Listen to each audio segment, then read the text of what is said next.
Window open? Yeah. Hey, welcome to Talk and Fight.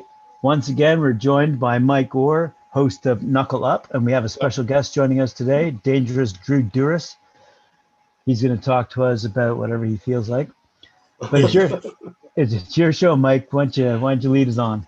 All right. I told you guys Friday was Female Friday for the prospects. True. I stumbled upon this young woman, which they're calling maybe the future of women's boxing.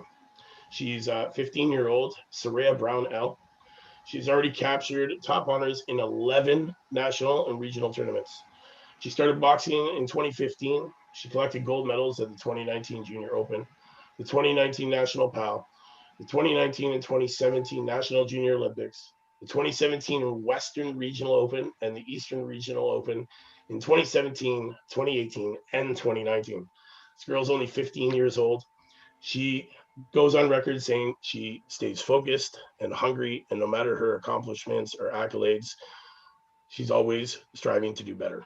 This girl is in, you know what? This girl, she's honestly could be the future of female boxing. She has long-term goals. She wants to compete in the 2024 and 2028 Olympics, and she wants gold. We're looking at maybe another Clarissa Shields in the works, to be honest. She comes from a boxing family. She started off boxing in her uncle's gym in Albany. Eventually, she moved down to, I believe it is Marietta, Georgia, and she is training at a Lugo Boxing and Fitness there. And she comes from a boxing family. She got into boxing only because her dad kind of was against it, and she did it to rebel because she believes that women today should be able to compete in a male-dominated sport and be able to, you know, strive to be the best and you know, win championships and, you know, do as well as these men do. She wants to prove that women can do what men can do and maybe do it better with a little more finesse. And, you know, she's only 15. She's got a whole career ahead of her, an entire career. And as long as she keeps on the straight and narrow, you will see this girl's name popping up everywhere in female professional boxing when it comes time for her to make that transition. So just be on the lookout for this girl. Saraya Brown L is her name. She is by far this little prodigy that we're gonna see in the future, and I mean a lot of her. That's for sure. Before the pandemic broke out, when I was going by gyms just to have a look, I would argue there was just as many women as there were men, if not more women in these gyms than men. So I'm not so sure if you took a head count whether or not you might find out there were more women in taking boxing certainly as a training regimen.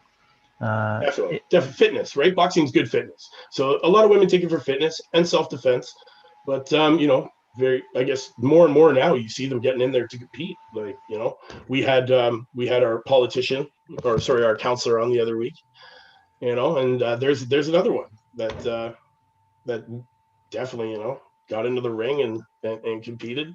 So it's not just for fun, and it's not just for fitness. These women are taking it serious, man, and I'm stumbling upon some great athletes. You are. And I hope to find a lot more, and hopefully if there are some out there that watch us, reach out to us, man. We'd love to have you on for sure.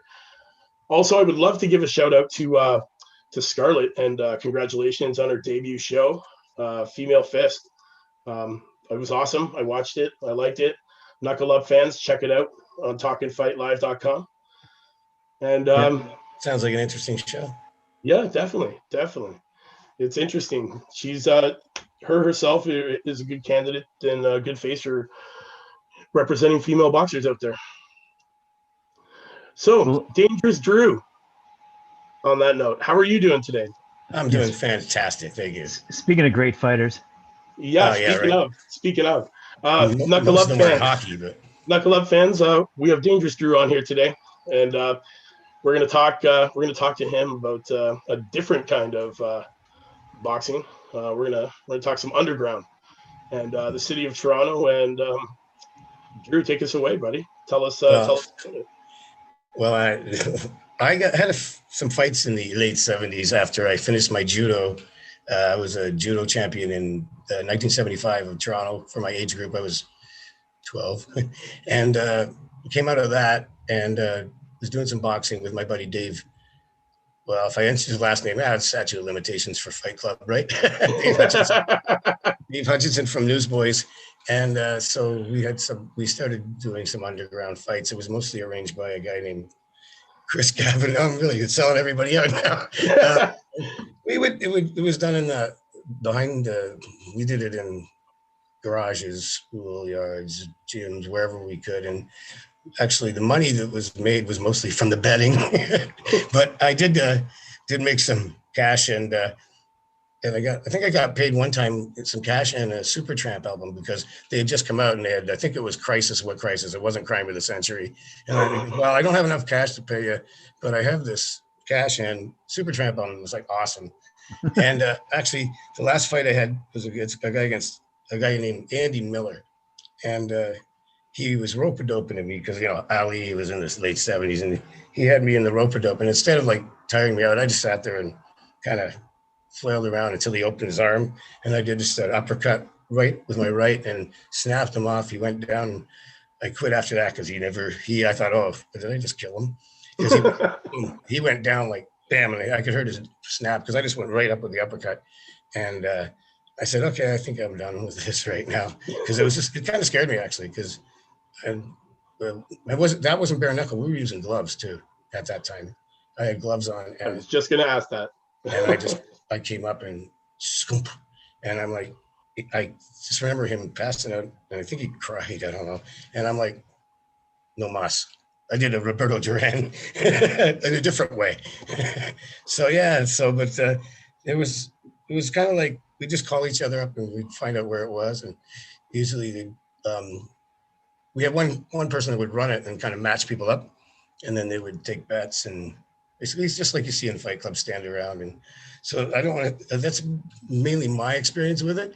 And I was younger than probably most people that are doing it underground. Would probably be a lot more dangerous, if you know what I mean. Because I was probably around 16, 17 when I stopped doing that. So I know there was other fights going on that I saw. And it was underground, but we never really worried about anything, like that it was illegal or anything. It was just fighting for money. and Supertramp albums. Hey, out of curiosity, because you both seem to be of that same age, were you also, because I think Mark Galloway was fighting out of Newsboys as well. Yeah, I know. You know what? I know Mark, but now that I didn't know him, now that I think about it, because I know Mark now, obviously, but right. I'm through a different thing. But now that I think about it, the name sounds familiar. I remember Cabbagetown and then Newsboys, and there was Dynamite Defoe. I mentioned his name earlier. Remember Saturday mornings on City TV, they'd have the bouts in like 10, 11 in the morning. He was on it was just local, and they do amateur bouts from the youngest kids to 14, 15. I don't know if you remember that. Maybe not you, Mike. I don't know, man. I'm a little younger than you guys, so probably not. Yeah, you're like 3 or 4 years younger. Thanks. I was hoping at least 10, man. I'm only 40, man. I'm only 40. And then I decided to, become a psychic. I'm a pugilistic prognosticator. So a couple shots to the head made you see stuff into the future, I guess. Oh yeah, I'm punch drunk. He saw the stars. I saw the stars. There you go. Yes, I started hearing voices in my head. You trained at Newsboys, right? So I trained in a regular gym. For a bit with my buddy Dave Hutchinson, Newsboys. So a little bit, but not long. And then I just started going to a gym with the bag and trained on my own with I had a coach, but it wasn't at Newsboys after that. I was mostly into judo at the time. I was with I don't know if you remember Shamrock Club, and I don't know, you're too young. And my teacher, what do you call him? So long ago, my teacher in judo had high blood pressure, so he quit, and I didn't want to join another club, but I was on my way up, and I just didn't want to travel because I was young and I didn't want to go to the other club, which was too far away. And so then I did a little boxing, and then most of my fighting was in hockey after that. I did have about 40 fights. Oh yeah. Yeah. See, honestly, I did boxing while I did hockey, and yeah, I'll tell you. I have a bite mark on my thumb from hockey. I had a guy took his helmet off, got my thumb in there, and he bit my finger. And about 10 years later, I'm going to a hockey tournament in Minden for an all-star team. And the guy beside me, we start talking about a fight, and I said, some 8-hole bit my finger. And he looks at me and goes, that was me. I go, what? He goes, well, you stuck your thumb in my mouth. He said it was a reaction. So Drew was around in the 70s. So I guess the underground fighting, it was a big thing, right? Like, well, from on my side, from what I hear, like there were people in attendance. Like, it wasn't like, yeah, we had a crowd. Yeah, there was a crowd, right? Like, so it was a big thing. Well, I remember like at least 40 or 50 people there. Like there's some were bigger ones, but mine was probably not as big as the ones there was some probably, I'm talking the older guys. We were younger, we were high school. Right. We did our own, and I knew about those, but we had probably, I remember one where there had to be, the one where I knocked Andy Miller, that was about 50 to 60 people. Wow. Yeah. That's crazy. I bet on myself. I make my money. You got to make sure you win that one then, eh? I had to. Yeah. So, I mean, what we do is you get a call. Yeah, we're going to meet here. You're going to fight this guy, and we're going to pay you this much, and then the betting and that, like that. So it's kind of like, okay, and then you show up and you go, we're using gloves, we're not using gloves. And so you have the gloves and go, are you using these, but usually it was not so much bare knuckle. We would put some gloves on, but you can tell I knocked him out. So, and I'm only I was $150.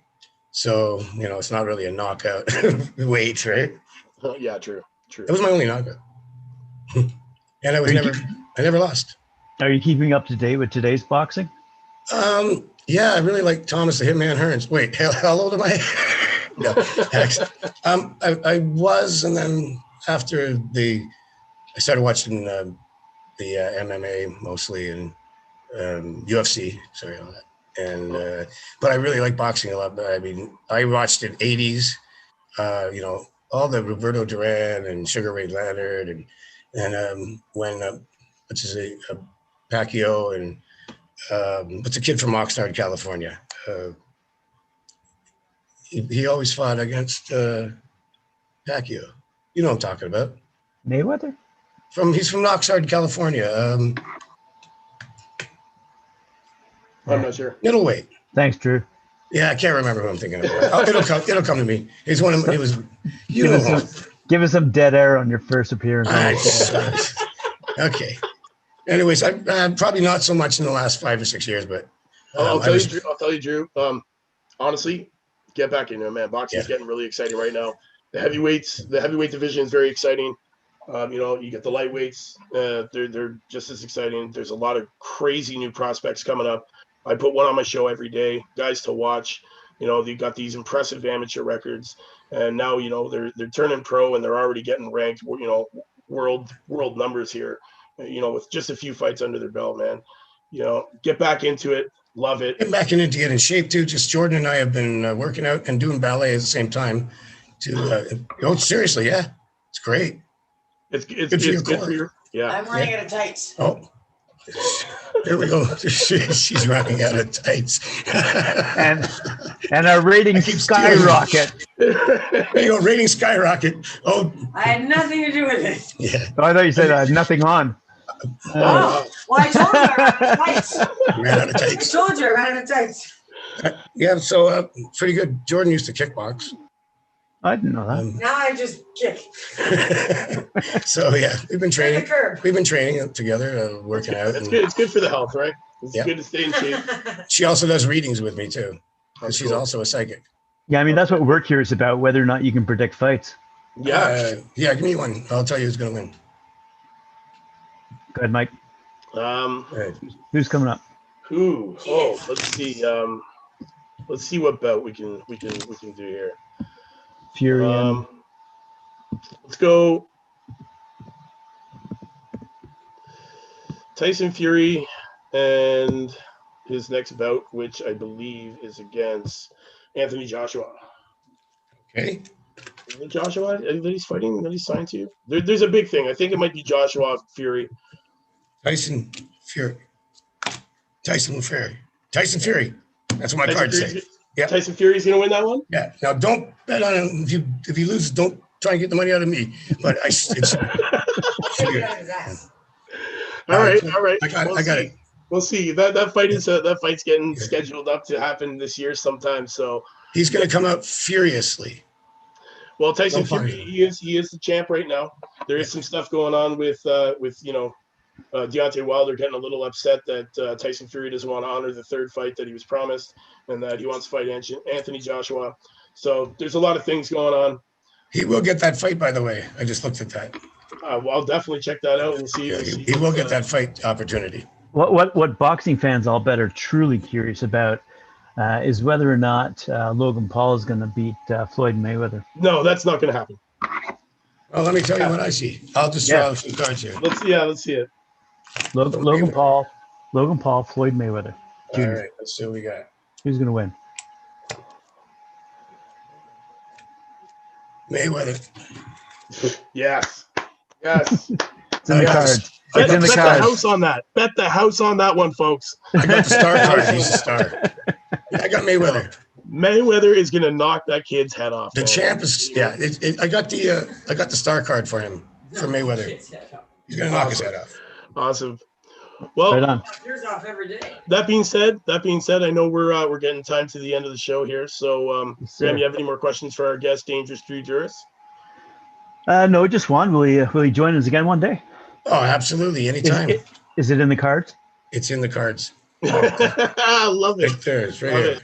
Knuckle Up fans, thanks for tuning in. You're all there. Again, remember, if you like what you see, jab that like, hook, subscribe, and knock out those comments. We love hearing from you. And remember, Knuckle Up. Keep it at blowing. 4 with Mike Orr. Yeah. Thanks, guys. Thanks All very right, much. guys. We'll talk later. Yeah, we will.